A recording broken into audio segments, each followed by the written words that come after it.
Well, hey there, everybody, and welcome to another episode of the Rate the Record podcast, episode 23. Dang. I honestly did not remember what you said last week, so that legitimately took me back a little. I never remember what I said last week. I try to say the same thing in the very beginning. But yes, we're still here, we're doing this, and the people who are still doing this are Kris and... Savannah. That's right, your host for today, this afternoon, this evening, whenever you happen to be watching this, we are here and we are doing this. So yes, thank you very much for joining us on this podcasting musical journey, whatever the hell you want to call it. It's just a podcast though. But yeah, make sure that if you are here and you like what you see, hit that like and subscribe button, rate, comment, follow, share, anything you can do to help build that the big musical community that we're trying to do. I'm not completely fuzzy-brained right now. I can speak. But yes, we are trying to build a musical community. We want you to be a part of that, and all of those things can help build that musical community. You want to be a fuzzy brain like us, don't you? You know you do. Don't worry, you get used to it after a while. Once you feel the mold growing on your brain, it freaks you out at first, but then afterwards, you're just like, okay, you know what, it's there. Smells like blue cheese. Nice. Now it looks like a real peach. But anyway, some of you are already a pillar in this musical community. Thank you very much. That means you've come back for this episode, and it's going to be a good one. And so thank you very much for coming back. Have fun, and it's always great to have you here. But to those of you who have not been here before, welcome to the podcast. We hope you enjoy your stay, have some fun here. We hope you enjoy this episode, and we hope that you check out the other ones as well. And if you're new, that means you don't know what we do here. So each week, Savannah and I will choose an album, be it completely at random, a special anniversary or occasion type thing, or even fan requests. Regardless, we take an album, we discuss it at length, we rank the songs, and then we rate the record. I was going to jump in and go, do we rate the record? And then you'd roll your eyes, but you can't do that on a podcast. So I would literally just restart the Zoom call and be like, hey there, everybody, and welcome to episode 23. Here's your host, Kris. Moving on. The never-ending episode because you just keep interjecting.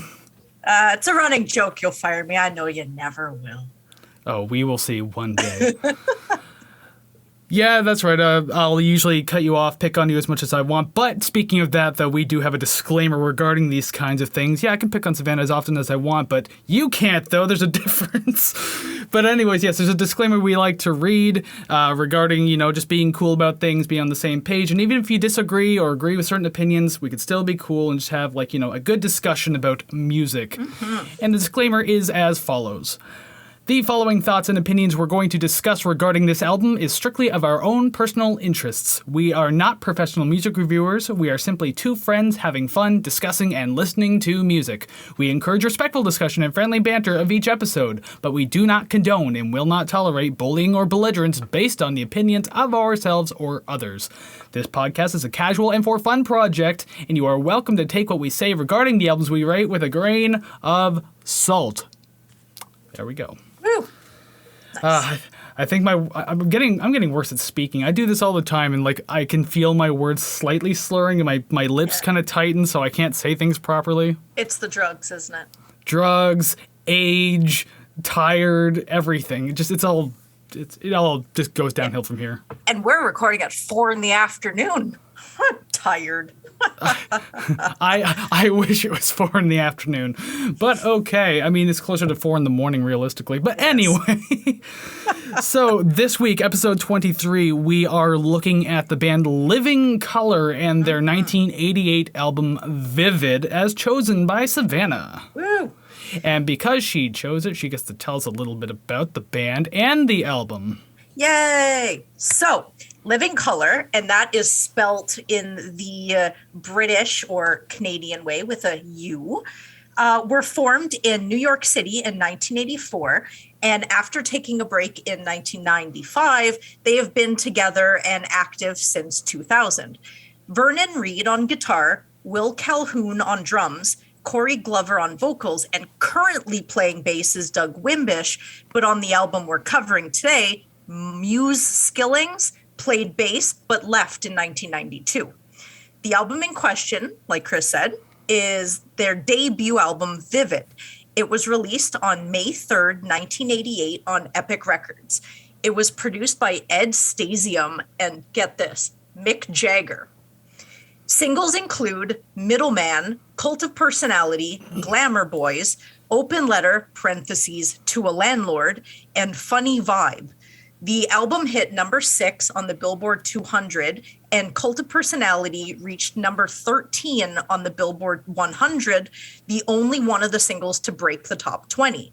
It also won Living Colour a Grammy for Best Hard Rock Performance. Vivid has been placed on lists such as the top 100 greatest metal albums of all time in 2017 and 100 best albums of the 80s, only a year after the album was released in 1989.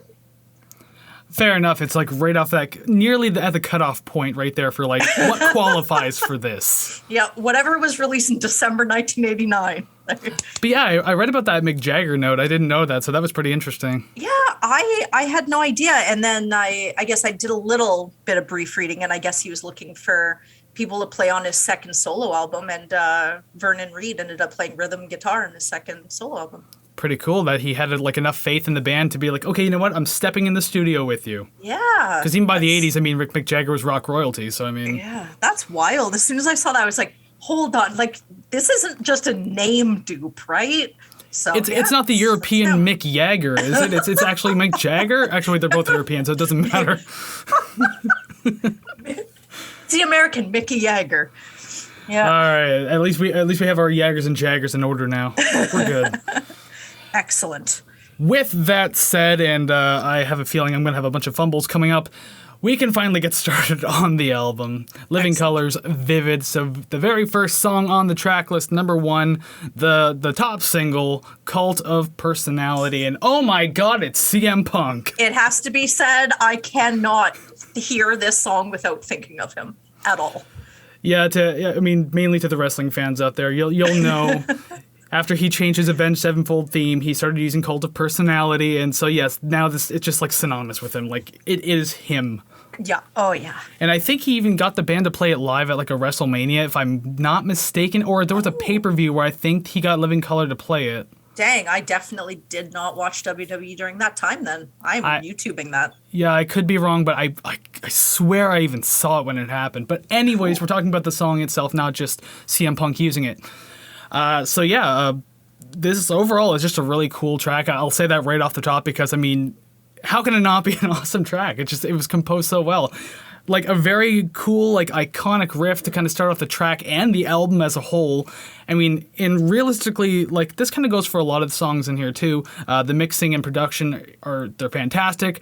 The guitar is sharp without being like overbearing or anything. The bass is pounding and clean, and the drums have like an arena-filling quality to them. So, like, yeah, everything's mixed really well. I'm glad you can hear everything properly. Nothing seems like too hidden, I guess. Yeah.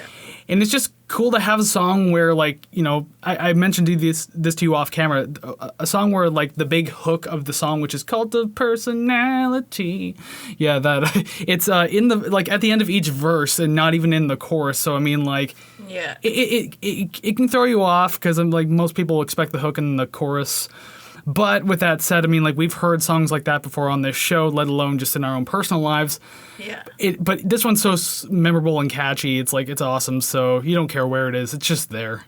Yeah. I actually really like the lyrics. Like, for old listeners, you know, we don't do it. For new ones, we don't do it. But I really like the lyrics in this. It's thought-provoking in a way that's presented in a fun way, I guess. At 2 minutes 30, I don't know if it's going into one of the choruses from the bridge maybe, but the guitar gets kind of wonky sounding, like it's playing off notes or something, but it's still incredibly pleasing to hear. And I'm finding that a couple songs in the whole album where it sounds off, but in a right way. I don't know. I really like it. And I find that the vocals complement this song very well. Yeah, they do. Like he's got a great voice. Like it's a little nasally, but at the same time, that's not really an issue because saying a voice is nasally is not necessarily like saying something bad about the singer because there are plenty of great singers out there who are very nasally. But I like how this is the point that I have to drag out, but I'm just saying though, like, yeah, it doesn't really matter. The fact is, yes, he sounds good. It suits the song. It suits a lot of songs on this album, minus like a couple, but whatever. Yeah. We'll get there when we get there. Yeah. I like. Oh, sorry. No, keep going, keep going. Oh, I really like the solo. It ends tightly. It doesn't sort of drag into the next part. It just ends, and I like that. It's kind of its own little piece. And I really enjoyed the bass running under the main riff. My mouth works. So, At least you didn't say yiff. Yep. The main riff. I like it. It was good. One part that you mentioned, I think it was around like a kind of a bridge between the verse and the chorus and everything like that. I did mention, I talked about that too. It has it's a lot of fun. Has kind of a smoother flow to it. Not that part, but the chorus does. But the bridge between that, so yeah, I kind of like the run of it. I was trying to count out the notes properly to see if it was like triplets or whatever, but I don't know. My brain couldn't handle it. So that's definitely the part then. Yeah, it's just like a lot of ascending and descending, just kind of like scales and everything like that. I thought that, yeah, it sounds really cool. Yeah. The chorus has a very super smooth flow to it. I love it. It's a great contrast to the rest of the track. And yeah, the first guitar solo is fine, but I think the second guitar solo to me felt like a little too over the top, I guess. I don't know. Yeah. It really let loose, and the second time it came around, especially compared to the rest of the track, which, as energetic as it is, this one's like your friend who shows up on his fifth Red Bull to a party when everyone is just starting to drink. Yeah. That's kind of what it felt like to me. So that must be the glam metal part coming out in their music, because, I mean, that's definitely like super 80s of it to do. Yeah. Yeah. That was going to be my only comment is, well, it was 1988. Yeah, tail end. So you've already had all these other bands like just doing these 80s shredding solos that you just heard for the entire decade. Yeah. Cap it off with this. Yeah. There's not much I hate about this song. No, it's fantastic, memorable. I love it. Yep. So let's see what we think about the rest of the album then. So song number 2, I Want to Know. It's obviously a bit of a calm down from the last track. I mean, it's still got its own energy about it. It still carries itself pretty well. I feel without the bass, because the bass, I think, carried this song a lot. This track might run a little too typical of like 80s kind of like hard rock or metal. Yeah. Like there wasn't much else that was exciting except for the bass line itself. So, I mean, points to that, and you'll probably hear me say that plenty of times in this review. I did enjoy, I think it was like some bass plucking or slapping that kind of came through here and there. I did like that, but I think it's just because I wasn't sure if I was going to get more. So it's like you got to take in what you can get when you get it, right? Yeah. But a couple notes sort of run off of yours where it sounds very of its time. It's fairly poppy and sort of a little weaker than Cult of Personality, maybe just in style wise. But it's definitely danceable. Don't care what anyone says. I could dance to it, but after hearing your comments, I'm like, yeah, you could probably dance to it too. Yeah, I like how this essentially comes down to a love song, and the last one was very like political and philosophical. Yeah. Just like what a contrast in lyrics. Oh yeah, there's 2 songs at the end of the album that make me feel that way. I'm like, the hell are we listening to? We will get there in good time. Is this a compilation? But I do think the song could have been shorter. Yeah, a little bit. Like most songs, I think ran on average around like 4.5-ish minutes, I think. Yeah. Like on average again. Yeah, unfortunately with this one, there wasn't a lot that was catching my attention this time around. They can't all be hits, obviously. So, I mean, it's not so bad that you're going to have a song like this on the album. Yeah. This one had another one of those like 80 shredding solos in it too. But you know what? It actually felt better in this one, because it wasn't trying to match any other energy. It was just kind of its own thing going through. So, I mean, props to that, I guess. And that's kind of all I really got for it, because, again, there just wasn't much for me to grab onto this time around. I got that the solo sounds very intense in comparison to the rest of the song, which was totally okay. Yeah.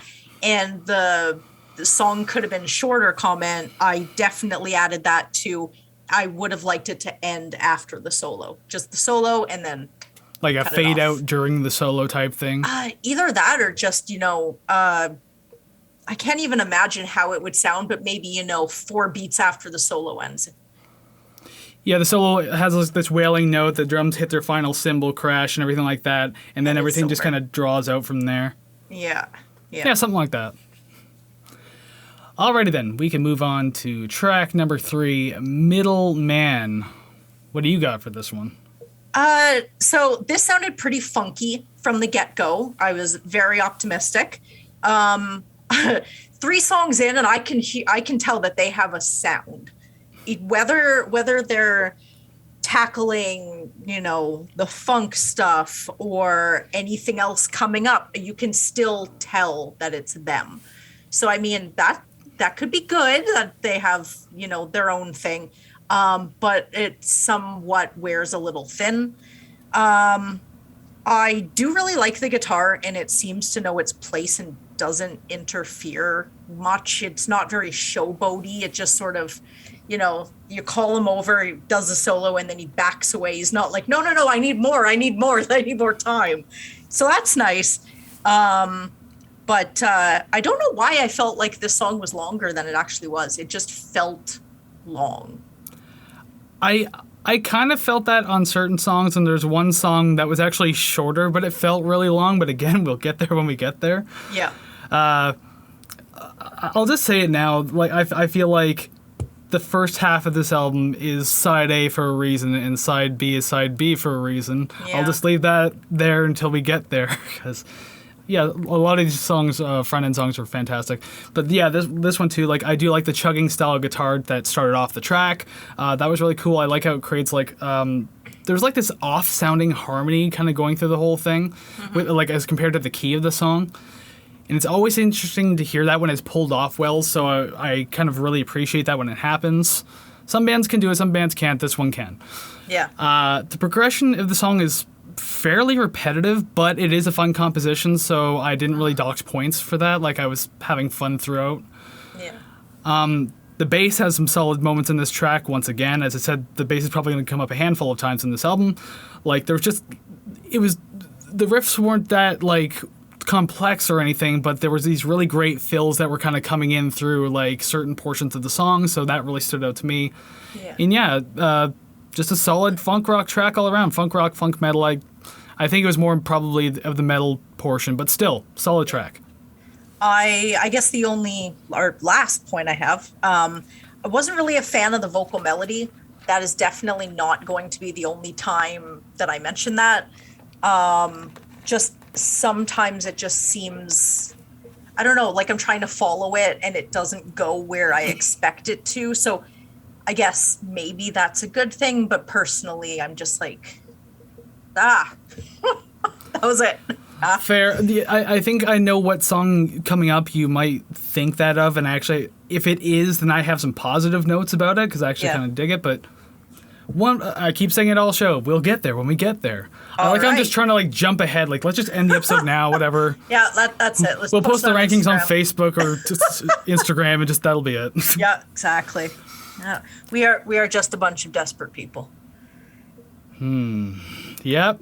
Yeah, we are. Into it. I don't know if I did or not. You just like you saw an advantage and you took it, but like I didn't really see that coming at all. Well, that's perfect then.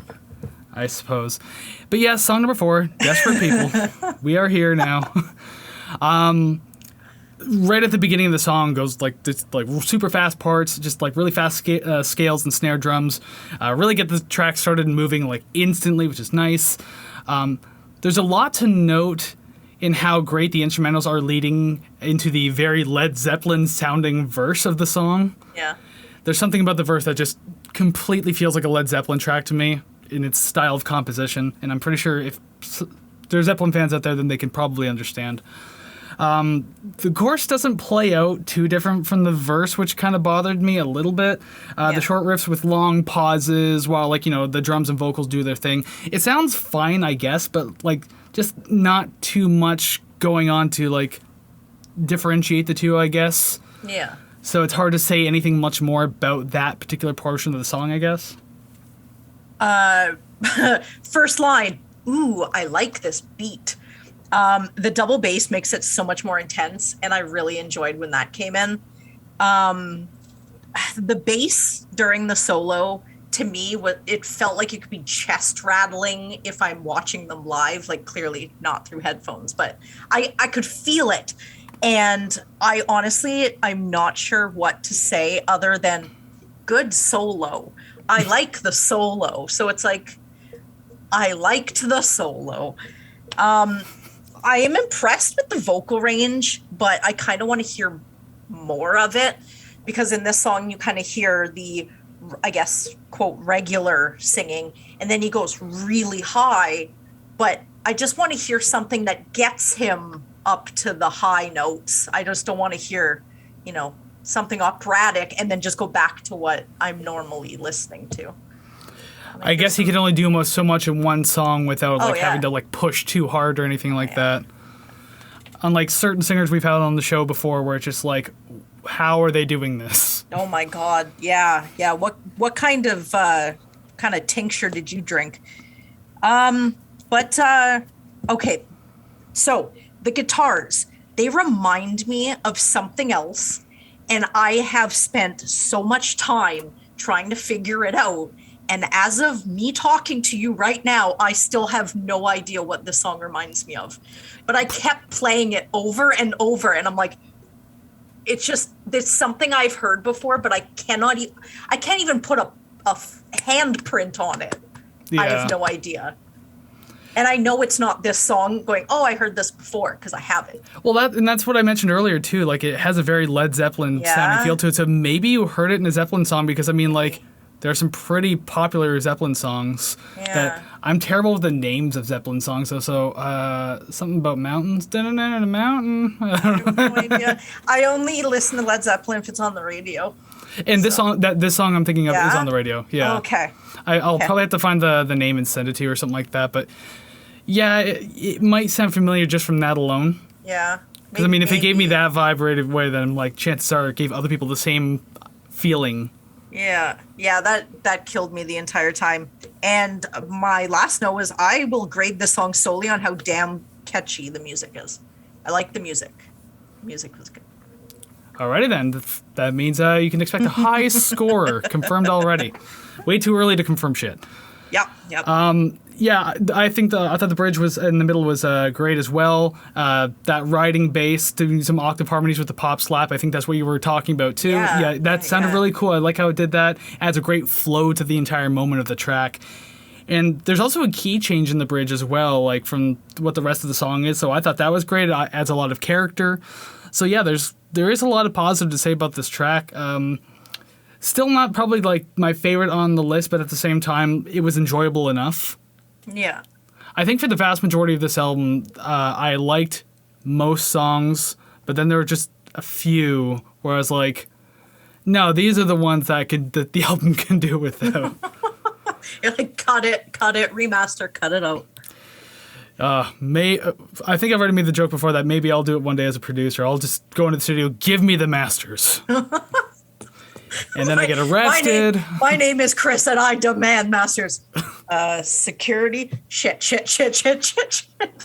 Yeah, and because of all the cancel culture out there, people are probably going to say that it was like a hate crime that I'm doing this. It's like, it's not a hate crime. No, it's not. Yeah. I'm just imagining the movie Airheads. That's all. I don't believe I've seen that. I know the candy. Really? I just don't know the movie. Oh, geez. Yeah, the band is Lone Rangers. And the whole joke is that there's 3 of them in the band. Oh. I don't get it. Because it's Lone Ranger. He's alone, but there's 3 people in the band. Oh, okay. Now I get it. You see, this is what happens when we record really late at night. Yeah, you need to watch the movie. My brain parts like the Red Sea, and that's it.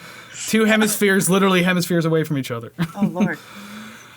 Okay, we can actually move on now. Number 5, Open Letter to a Landlord, and I maybe I didn't pay enough attention to the lyrics, but it seems like it'd be very timely song to be hearing these days. Yeah. Yank-a-doodle-doo. It definitely sounds like, hey, don't kick us out, don't gentrify, all this, stuff like that, which, yeah, definitely timely for the last, 5 years to a decade? Something like that, yeah. Even Yeah, Jesus. I lived with my friend for a few years in an apartment, and I moved out around 2015.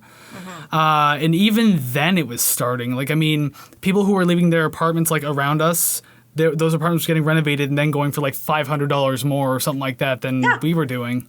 That happened to me earlier this year. I left my one bedroom that I lived in for 4 years, and as soon as I left, they raised the rent $400, and I bet you $1 billion they did no renovations. Especially if they let it sell that quickly, probably not. Or not sell, but you know what I mean. Yeah, just wild, just wild. So with this track, Open Letter, parentheses to a landlord, has a really pretty soulful start to the song. I thought there was great vocal work. There's some nice quiet harmonies behind the vocals as well. So, but psych, this isn't a ballad as you thought it might be. It's because I actually thought it was going to be, because I mean it was going that way. Yeah. It's cool that the vocals and bass kind of really take charge in the verses of the song. I thought that was really cool. Everything plays really well with each other that way. And that, like, it's a kind of a quicker paced verse, but then it goes into this like halftime feeling chorus, which is refreshing because it adds some good emotion to the track. So I thought that was really cool. Yeah. Then there's the solo and bridge portion in the middle. It works really well. It rides a lot on just one note, kind of just going on for a while with like certain like quarter, half notes or eighth notes or whatever. But because it's done sparingly through this album, I actually really appreciate it. There's also like a lot of great fills again with the bass that kind of go with it. So just a lot more points for that, because I really like when stuff like that happens. And this solo is able to carry itself without going 80s shredding solo crazy. So it's just a great funky moment in the album. I like it. So like you said about the lyrics, like I do appreciate the lyrical content. I was sort of paying attention to the lyrics, and I definitely I think that's something that is always going to be an issue. So, it's keeping up with the times now. I did like the guitar and drums sort of. I am fucking terrible at describing anything, and I have no idea why I'm here half the time. But you made a history of doing it so far, so now you must honor that history. So at about 3 minutes before the solo, like the guitar and the drums were just sort of, they're like jabbing together. I don't fucking know how to describe it. I don't know notes or anything, but whatever that was, I liked it. It was nice. And at the end of the song, I really like the trains sort of ending the song, because it to me, it kind of felt like I was leaving that area that they were talking about. So it kind of like during the song, it's like descriptive enough that I can envision it. And then at the end is like, okay, I'm leaving now, or it's sort of the vibe of what they were talking about. So I think that added to it and didn't detract at all, which is nice. It definitely sounds early 90s, late 80s. It did not miss the mark with when they were recording or playing it. But by about 4.5 minutes, I kind of just wanted it to end. Yeah, there was a few times like that on the album. Although, I don't know, I guess overall the times didn't really bother me too much, so I don't know. Whenever I check how long I have in a song, that's when I'm like, I should probably make note of this, because I'm just like, is this over yet? Come on. But good song. I just wish they would have cut out a minute and, condensed it a little. Yeah, and I also thought it was an interesting way to end the track, not aside from the train sounds, I guess. Yeah, I guess it puts in the whole neighborhood feeling, so that's interesting. But just like everything happening with all the instruments, like it suddenly just picks up and there's so much going on. It's kind of like you're filling out all the possible sound space there could possibly be, just like in every direction. So I thought that was pretty neat. Interesting way to end the song. But yeah, decent track overall. I enjoyed it. And again, especially that middle portion, I think we're talking about the same thing, if anything. Yeah. But yeah, good song. Like it. Yeah. I have nothing else, unfortunately, other than thumbs up. Well, that's fine, because now we're walking into the halfway portion of this album. Number 6, A Funny Vibe. Another one of the singles.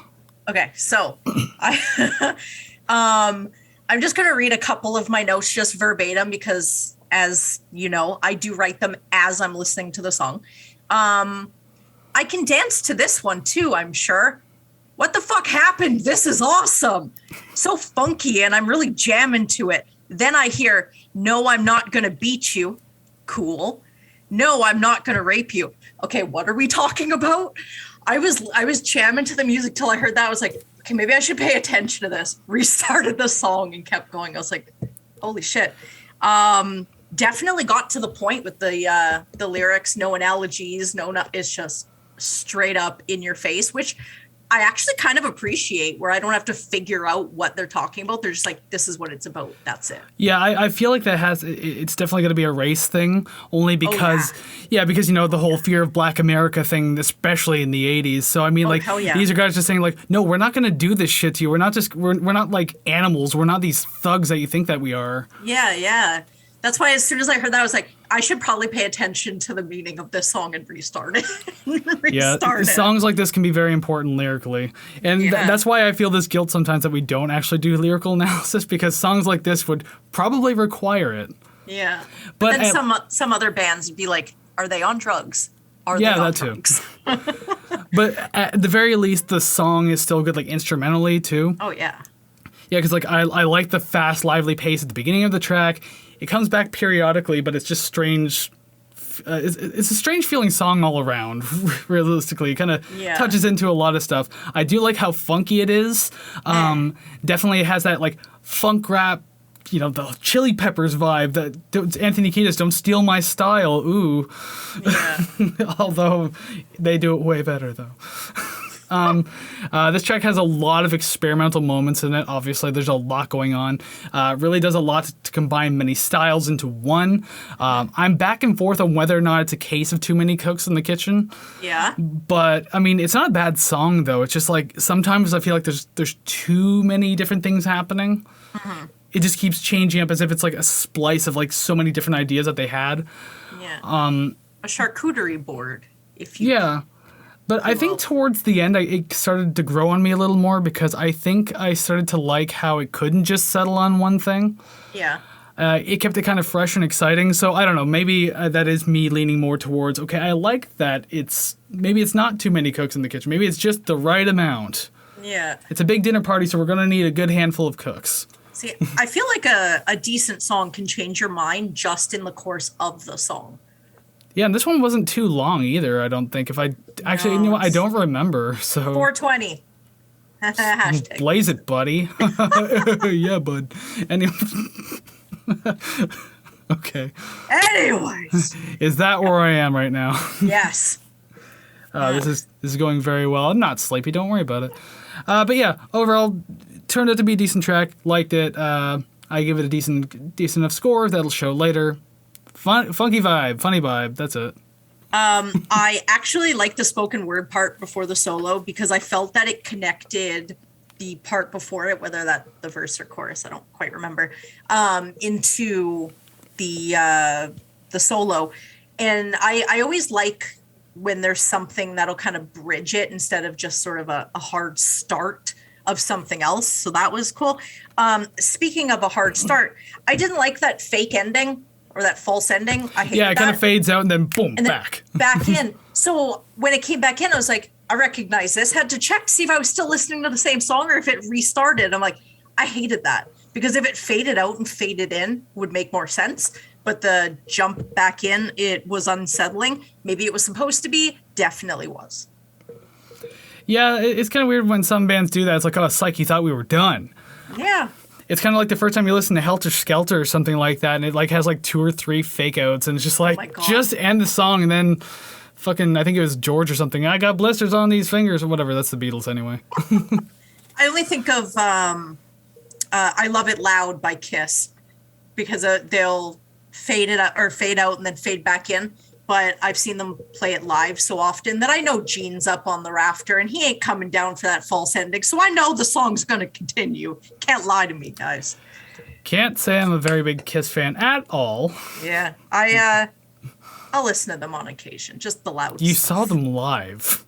Yeah, but Motley Crue opened for them. I don't like them either. I've also seen the Moffats live, so I don't know what that says.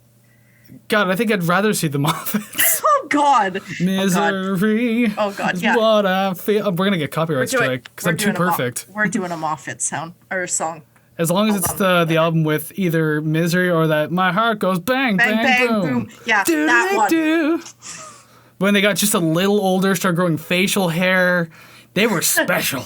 Little Sven still had a huge crush on them. Yeah, I can see that. I mean, like, did you ever have a crush on one of, like, the Hanson brothers? Yeah.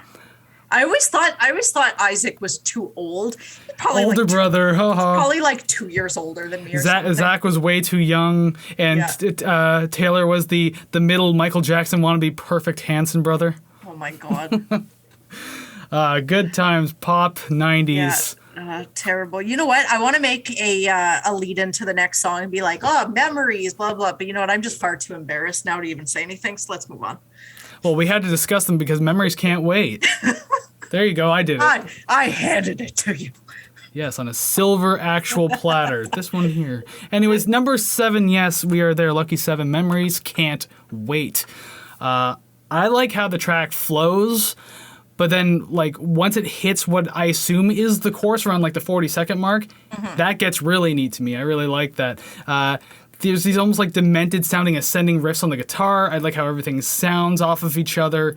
It works really well. I don't know. I enjoy it. This album has moments like that, too, that I think we've already discussed that, again, they just do these types of weird things really well. There's a harmonizing in the vocals that I think is really cool. It's like an octave harmony type thing, or I think there's also different ones. I can't remember off the top of my head. Regardless, I liked it enough to make a note about it.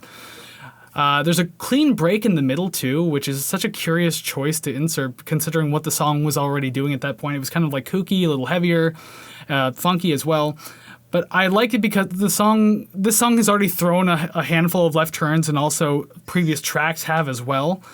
So, I mean, it didn't bother me too much. I was like, okay, I'm here for it. I'm listening. You already sold me on the weird stuff, so let's do it. Yeah, give me more of it. Yeah. In the chorus, when the guitar ends the line with, I fucking can't even, it just ends with boop-de-boop.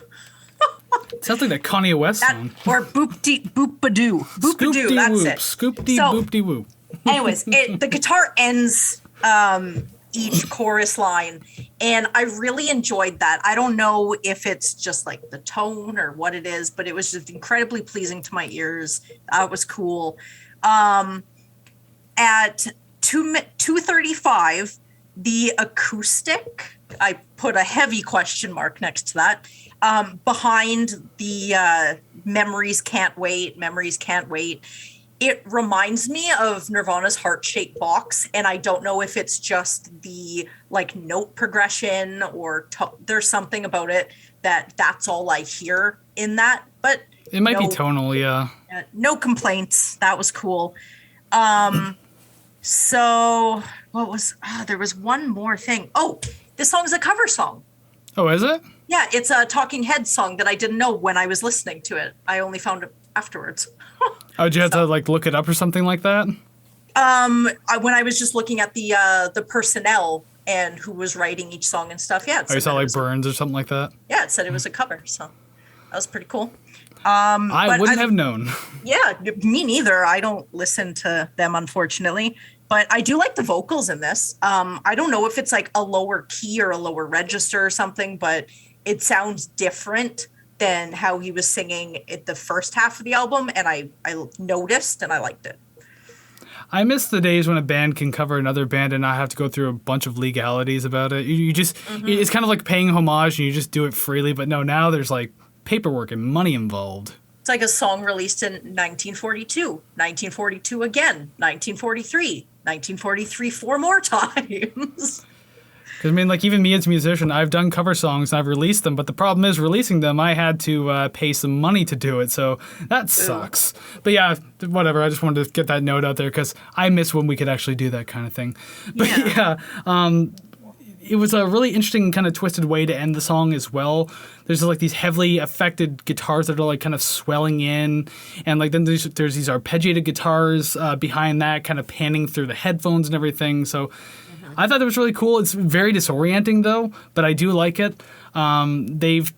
they've taken a lot of chances in this album already. So, I mean, Yeah. like, more or less, these chances have paid off. So I'm already sold on the idea of experimenting, as mentioned earlier. So, cool. Let's do it. Yep. That was it for me. Fantastic. So we'll move on to song number 8, Broken Hearts. And my first note actually ties in right with that other one. Again, with trying new things and experimenting, hello harmonica and tropical feeling flow to the start off of this song. Oh, yeah? That's what I got. Like the guitars felt either like country-ish or tropical, either or. But like there was this harmonica that kept coming in at very short points in the song. And just like, what a weird introduction of that instrument. Hello. Yeah. First line for mine was, it's like a ballad, but not. Yeah. kind of had that vibe, but not really, I guess. Halfway there, living on a prayer. Yes, it is. Oh, Lord. Oops. Now, I find that all of these songs, they carry a consistent beat. And even the things that I'm not too fond of in the song, they're not too bad, just because it's like, I don't know, maybe the steady beat through the chorus, then the verse, and it's just sort of, it holds my hand and walks me along. They don't lose me too many times, and when they do, it just reaches out and grabs me again, and I'm fine with it. So yeah. I enjoy that. Now I don't know if it's a very small delay on the guitar during the solo, but for the first half of the solo, it sounds like there's a small delay, and then the pedals kicked off, and then the solo finishes just like cleanly. I like that. I liked how it was different. It wasn't one way the whole time.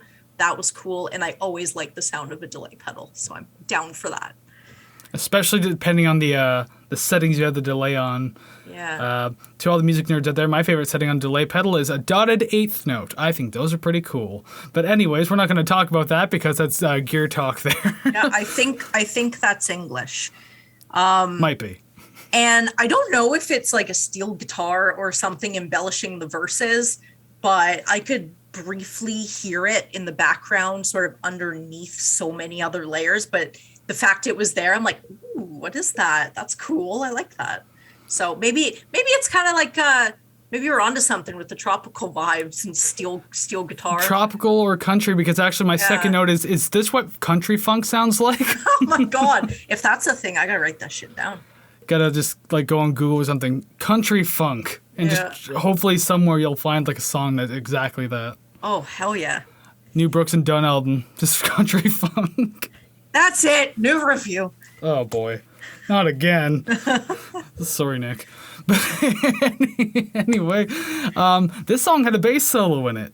It wasn't just a bass being cool in the background. It actually had a momentary solo, and I thought that was great. What a welcomed addition. Nice. It was nice. It's just too bad it didn't last a little longer, because it's like, oh, you get like 10 seconds of airtime? Come on now. Yeah. It's like every time you go to a concert and you get a drum solo, guitar solo, and then the singer comes back, you're like, what the fuck? Hello? Hey, depending on the concert you go to, sometimes those solos go on quite long. I have seen Rush, yes. Yes, so have I. There are like some good moments throughout this track and everything, but this song does kind of feel like a cool-off point, I would think, especially because, again, that ballady type feel to it. So there wasn't really many huge standout moments. Still decent enough, though, but yeah, I don't know. This is one of those ones that kind of like fell a little lower for me. Yeah. It didn't stick out to me as something I would want to listen to again. The end felt like no resolution. Like I hate when songs sort of, they don't hit that fourth like quarter note. They like hit the third and then the song ends. So it feels like I took a deep breath and I can't exhale. There's no like settling, or it's like when you park a car, I always expect to kind of settle in my seat. And when I don't, I'm like, something feels unresolved here. So that was weird. Yeah, they leave you hanging with that tension. Yeah. And I'm like, I always think that it's purposeful, but then I still don't like it. There are times when it feels really good when it happens. I mean, maybe not, because if it creates a lot of tension, and if it happens to be like an anxiety-inducing song or just like one of those like negative feeling type songs, and then it leaves you on like the suspended type like dissonant chord, and it doesn't rounded up, yeah, you feel like really awkward about it when the song ends, but Yeah. maybe that's what they wanted you to feel, so you walked right into their trap. Yeah, and then I'm a sucker. Although this song wasn't quite like that, so it's a bit different. I mean, Yeah. there are heavier, darker songs I've heard do that. I'm just like, yeah, now I feel even sadder than I did when I started the song in the first place. Yeah. Alrighty then, we will move on to song number 9, Glamour Boys. Not to be confused with Glamour Boy by the Guess Who. I immediately started singing that, by the way. When I saw the title, I was like, Glamour Boy. Don't know that song. Of course you don't. Every song or band I bring up, you're just like, okay. Well, that's just things that I have to learn. That's all. That's why I pick ridiculous albums for this show, so then I can learn things I've never heard before. Supposing. I don't know if... I feel like the Guess Who is going to have to be requested rather than me choosing it, but we'll see. We'll see. We'll see. They're not awful. But anyways, yes, number 5, Glamour Boys. Probably the most upbeat track on the entire album. Fuck? I already said earlier, like, oh, it's cool. They've been trying new things left, right, and center all over this goddamn album. This one actually felt strange, though. Yeah. But it's not awful. This felt like a funky new wave type track. I don't know. Like, that's kind of what it came off as to me. Like, it felt like earlier NXS type stuff. Yeah. I got fairly bored of the song about halfway through. Okay, so this song is like 3 minutes and 40 seconds. I made a note of that. I didn't even write it down, but I remember. I got bored about halfway through, though it had already been longer than I thought it was. I thought we were already around the 3-minute mark, but it's like, no, you're like at minute 20. I'm just like, God damn it. Probably the least inspired track on the album. Kind of killed the vibe of it a little bit, but maybe it's just me. Maybe I'm being too picky. Okay, so I don't have much, so run-on sentence here. First note, okay. Now, I feel conflicted because this sounds so beachy and has like a familiar sound to it, which is cool. I can definitely, well, it might be, the new wave sort of 80s, early 80s stuff that's peeking through at me because I love that stuff. So the poppy sound of this made it feel kind of weird that it was on the same letter as Funny Vibe and Open Letter, where they're so direct and sort of meaningful, I guess, where this one is just, it seems very, I don't know, feels very polished and very shiny. And if I think about it, I imagine the music video to this just being a voice dubbed Beach Boys Kokomo. And that's it. That being said, I would probably listen to it again. Hey, I mean, if you liked that new wave type aspect of it, then I don't blame you, I guess. Yeah, I think that's what I pick out of this. And I'm like, I can get into this this dancey stuff, but thinking about what album it is and in context of the band and album, I'm like, this seems odd, very odd.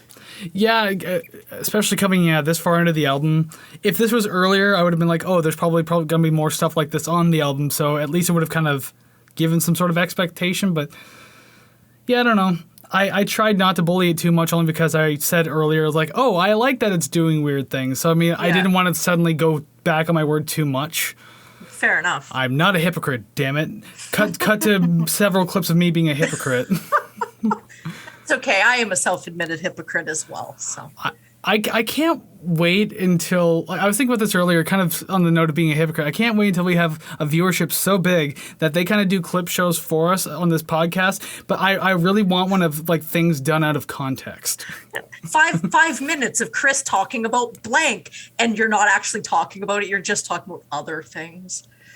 Yeah, it's supposed to be talking about this song, but then I start talking about X, Y, Z. I don't know, anything.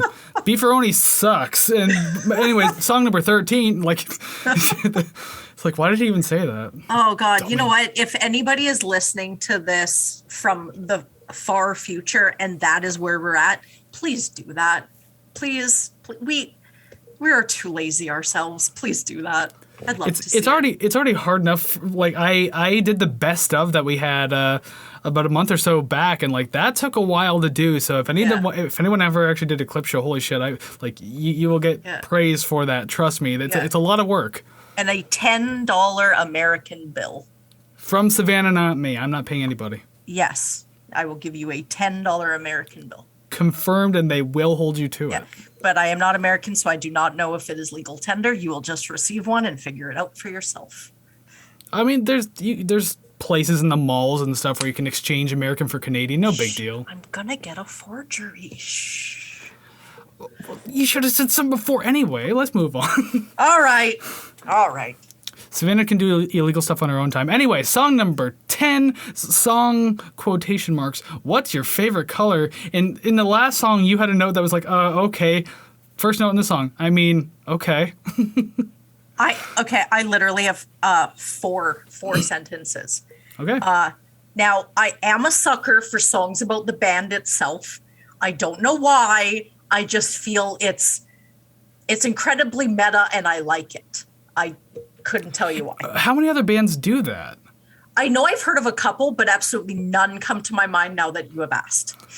I did almost break my neck jamming out to this, but it went on far too long. It was far too repetitive. It's too much. Didn't like it. Also, one gripe with this song. Why did they spell the words favorite and color without a U, but for Glamour Boys, they put a U?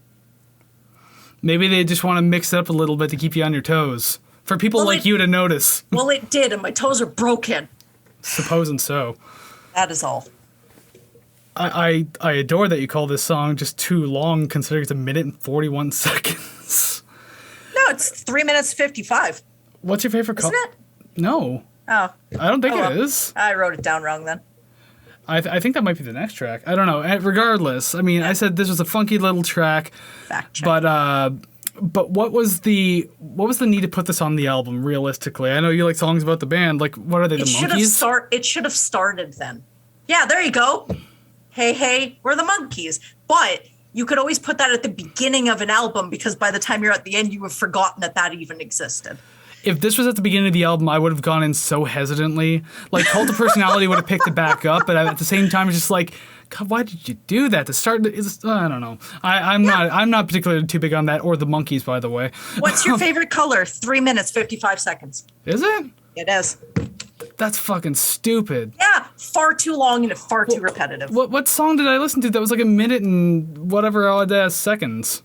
I don't know. There was a, I don't know, not a bonus version, but because now I'm wondering if I listened to the proper version of the song. We can edit this out. It's fine. Get the editor to do that. Yeah, me. Get on it, asshole. Were you listening to this album? Yes, because I know that I didn't like the song. Maybe it just flew by way too quickly in my head. I don't know. Yeah. Well, I mean, if you're just repeating the same thing, you could always tune in to the end of the song and think that you're listening to it the first time, or like the first stanza. So, yeah. All right. Yeah. Regardless, though, this song just didn't do it for me. Like, I especially like how in parentheses, like for some descriptions of the song, it said parentheses theme song, and it's just like, theme to what? Obviously to the band, but it's still frustrating. Like, to a TV show, to a movie, like, what the hell are we talking about here?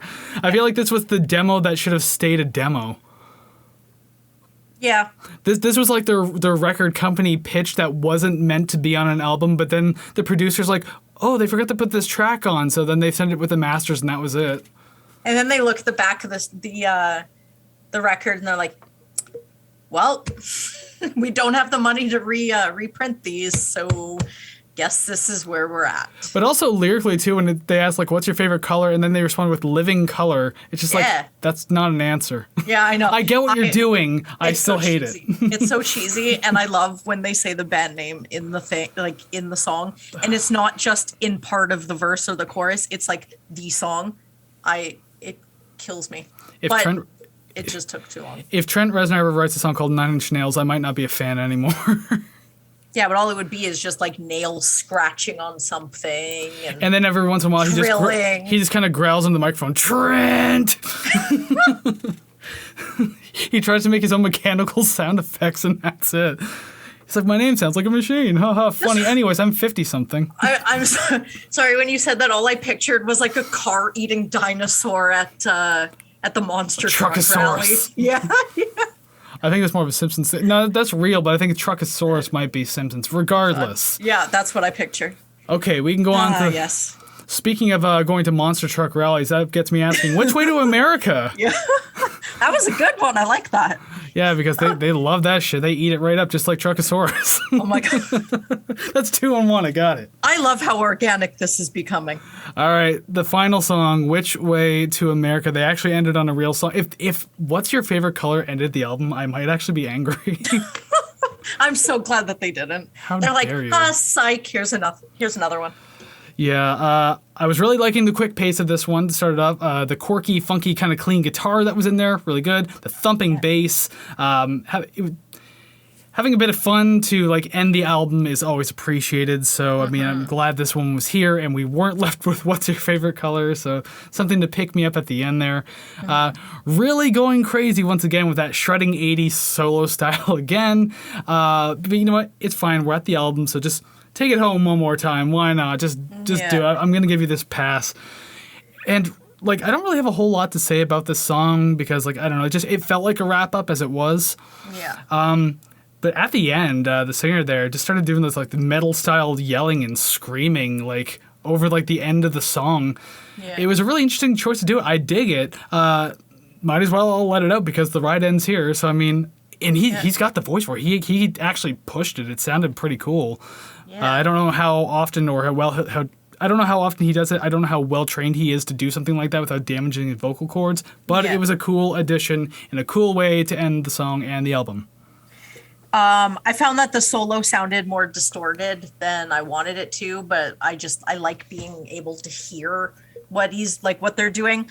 I do find these songs difficult to sort of rate because like I just want to say the same things where it's just like good solo, thumbs up, yeah, the bass, yeah, great. So it's like I do kind of find myself at a lack of things to say sometimes when I do have the same thoughts throughout the whole album.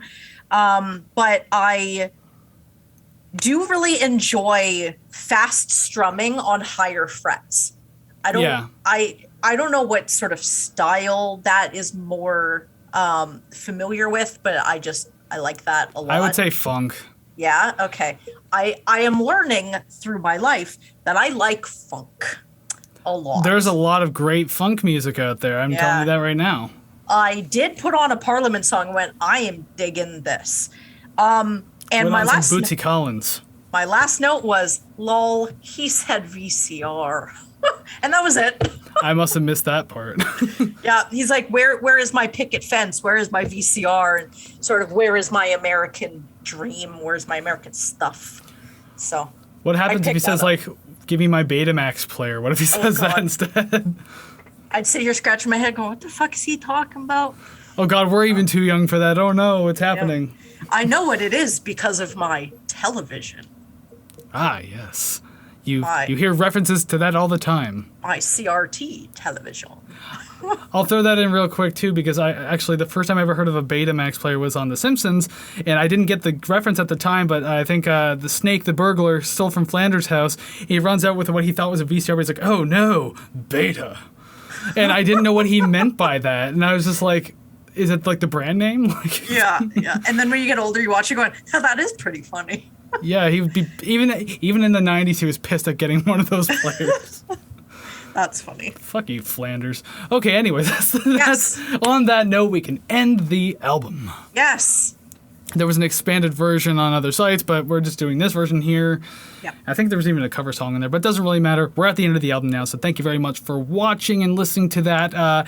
Let us know what you thought of the album and everything that we've said about it. What do you agree and disagree with about? So like, subscribe, comment, rate, follow, share, all the things. Musical community, you're still being part of it. That's fantastic. Tell your friends, positive or negative. It all works.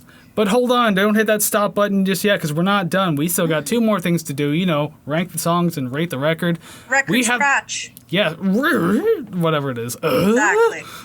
Tim Allen record scratch. When people do that, I'm sorry, my partner does that fucking perfectly, and he'll just pull it out occasionally, and it just kills me. Like, middle of an argument, do that, and I'm like, okay, that's it, you're forgiven, we're done, that's it. I'm sorry, yeah, I love it. That is the painkiller right there. As soon as you take that, you're just like, I feel good now. How can you not laugh? Anyways. But yes, now we can go on to ranking the songs. One last step, the second last step before we can finally end the episode. So we should get into doing that right now. So above our heads, booms, graphics have changed. Screen is blank, bunch of numbers there waiting for us to put things in the numbers or something numbers. I'm guessing we'll have 2 matches. I'm going to go low today. Looking at my list, 1. 1? Crossing my fingers for 1.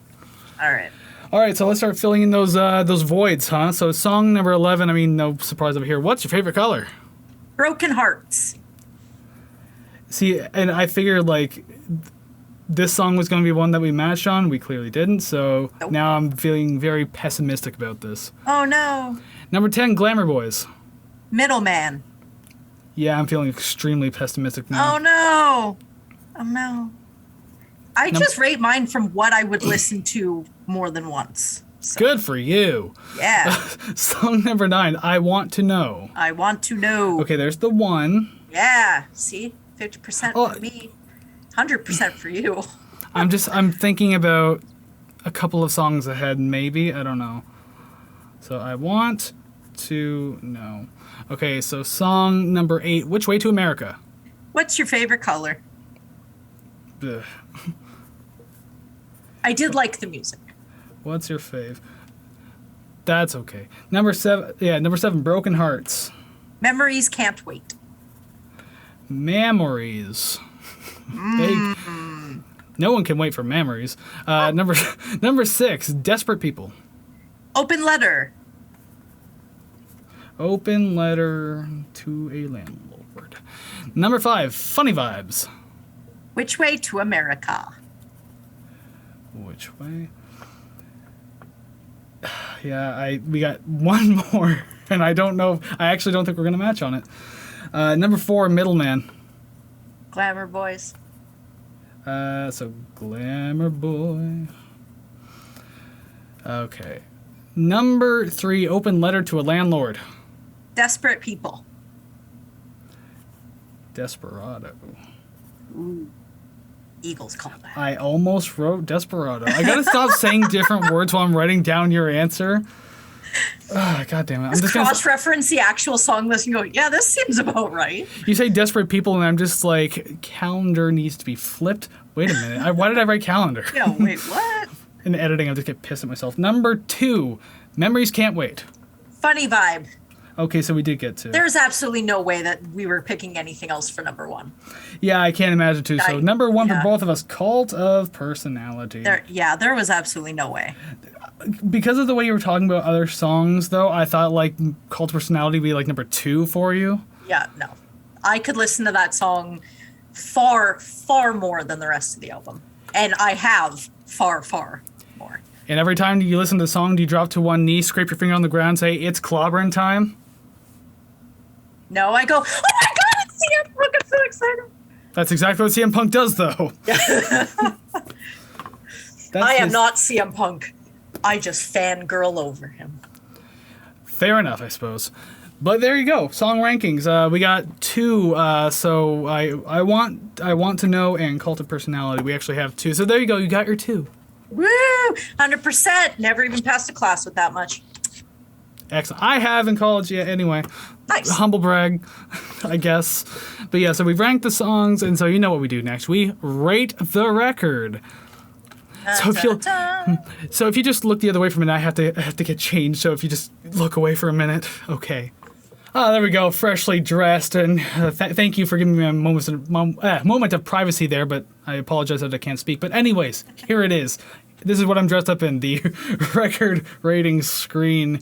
Everything is here and accounted for, good to go. And obviously, Animals as Leaders from last week snuggled nicely between the Cynics Kindly Bent to Free Us and Pearl Jam's 10. So the very first episode and the very last episode of season 1, that's where Animals as Leaders went right in between. Nice. Fun little trivia piece for those who haven't followed yet. But anyways, today, Living Color over here in the waiting room, waiting to get on the tier list somewhere with the album Vivid. So, time to rate the record. We each give it scores. Obviously, combined, boom, ends up on the list. You know the deal by now. So, I guess I'll go first because you went last week. Yes. So, I think I kind of alluded to this earlier, how I felt like side A of this album was like side A for a reason and side B was side B for a reason. Yeah. Meaning I don't feel side B was the strongest. And honestly, there was a couple songs there that brought down the score a little bit. Yeah. But overall, it ended up smack dab on the nose and even 70%. I hate you so much for making me look more like a piece of trash than I already am. Mine was 64-54 because they were just, some of them, they just hit mid for me. I honestly expected like a low B tier from you. Yeah. But then again, maybe I expect too much. Yeah, you know what? My parents expect more from me too, and look at what we got. So we got Savannah. yeah, that's what they say too, reluctantly. Well then, that leaves us. You at 64.54, me with 70%. I thought for sure you were going to get like 72. It's a good thing I didn't guess this time around. Yeah. But that gives us a grand total of 67.27%. 67.27. That lays it between Malibu Ken and Roll the Bones? Nope. Yep. Oh, so Rush and Malibu Ken, huh? Yep. Roll the Bones, 67.75. Malibu Ken, 67 even. Move that out of the way. I'll do this all in real time right now. Living Color. Ooh, Slattering right there. Wow, that's I gotta say, a lot lower than I was anticipating. Yeah, let's not talk about it. Well, I mean, we just spent an hour talking about it, so it's kind of like, in the history books now. Yeah.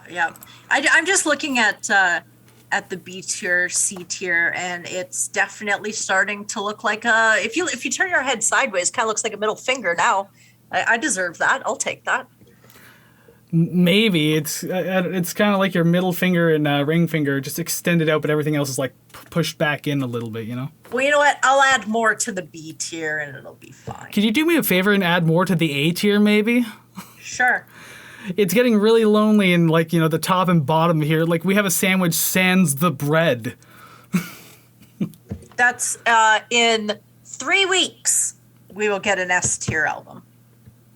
We will see. Yep. I have been made aware that it is 4 weeks, not 3. So I am now throwing a mini tantrum. But in 4 weeks, we will have an S tier album.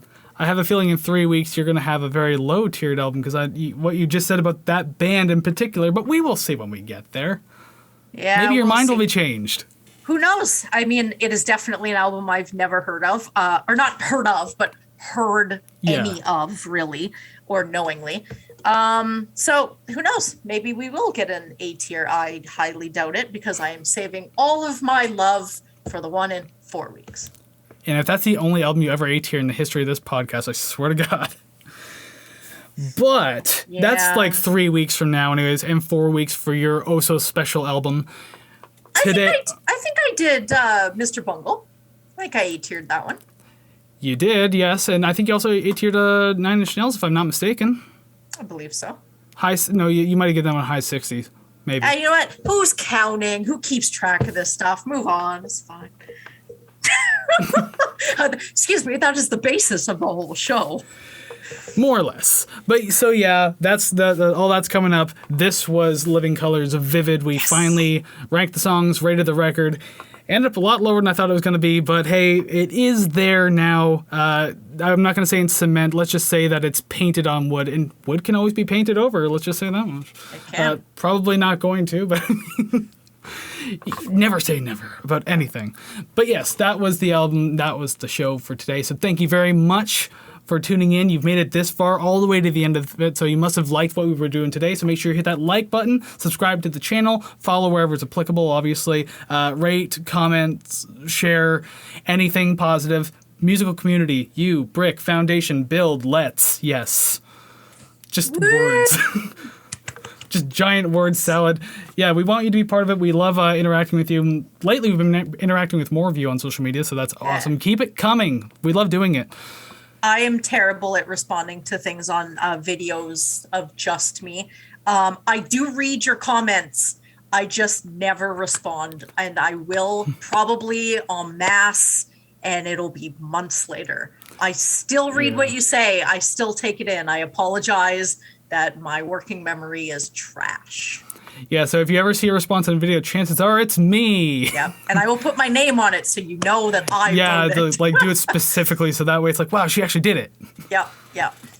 But don't worry, you don't just have to go to the streaming services to leave us some comments or whatever. You can also go to our social medias at Rate the Record Podcast over on Facebook, Instagram, and TikTok, which we're starting to use TikTok a lot more now, doing some uploads of our singles reviews, like shorter versions and stuff like that.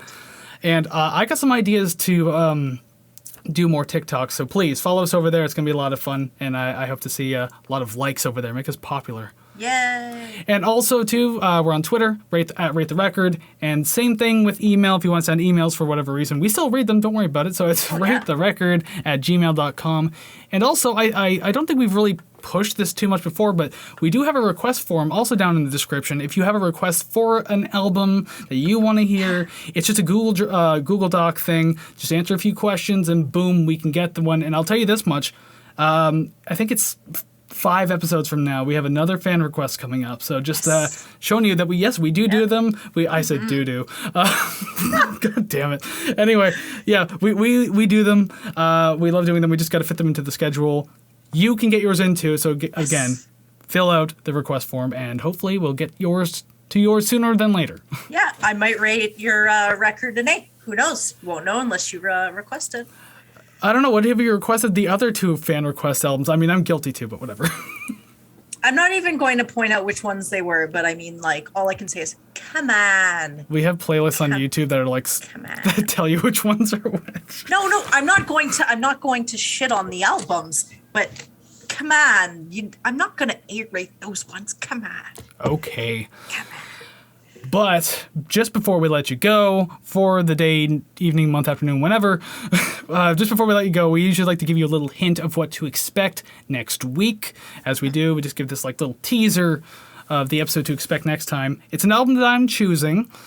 And next week, we have a rapper, poet, singer, songwriter, and actor who has collaborated with many artists and even had an album produced by a band that we've previously covered on this show. And that album specifically is next week's pick. Eminem. Probably. You said actor, rapper. That's the first thing I thought. He's definitely not a poet. I don't care how many rhymes he can think up. It gets ridiculous after a while. Okay, fair enough. I'll keep thinking. Would it be more of a hint if I said slam poet? Maybe some people can pick up on that. I don't know. But anyways, that is next week's show. Do all the guessing you can until then. Do your guessing. Have a great week. Go listen to some awesome music. And until then, we will see you next time. So take care, friends. Bye.